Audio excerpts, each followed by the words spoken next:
আসসালামু আলাইকুম ভিউয়ার্স, আপনারা কেমন আছেন? আপনাদের জন্য আরেকটি নতুন ভিডিও নিয়ে আপনাদের সামনে উপস্থিত হয়েছি। দেখতে পাচ্ছেন, এটা হচ্ছে আমার খামার। উপরে দেওয়া হয়েছে জিও ব্যাগ দিয়ে নেট দেওয়া হয়েছে। আমার ঘরটা হচ্ছে একটা পুকুরের উপরে টং দেওয়া হয়েছে এবং আপনারা দেখতে পাচ্ছেন আমার এই খামারের 1000 মুরগির জন্য ব্যবস্থা করা হয়েছে, ফার্মি মুরগির জন্য। আপনাদের আমি এখন ভিতরের অংশটা দেখাবো কিভাবে করা হয়েছে। এখন দেখেন আপনারা, এটা হচ্ছে আমার ঢোকার জন্য, আর এটা হচ্ছে দরজা। এটা হচ্ছে দরজা। ভিউয়ার্স, আমার এই খামারটা পুকুরের উপরে ওঠানো হয়েছে। আর হচ্ছে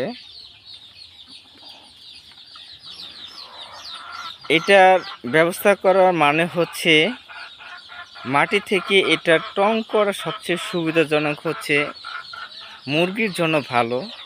আপনার কি বলে, আপনাদের ওই চিটা মাটিতে থাকলে যে চিটা দিতে হয়, আপনি সেই চিটা দিতে হবে না। মাটিতে থাকলে মুরগির রোগবালাই বেশি হয়, তার জন্য আমি এটা করছি। যে পায়খানাগুলো যেমন এই দেখতে পাচ্ছেন, এই ফাঁকগুলো দিয়ে পড়ে যাবে এবং পানি দিয়ে ধুতো করে দেওয়া হবে। আর এখানে আমার মুরগির বাচ্চা বোর্ডিং করা হচ্ছে।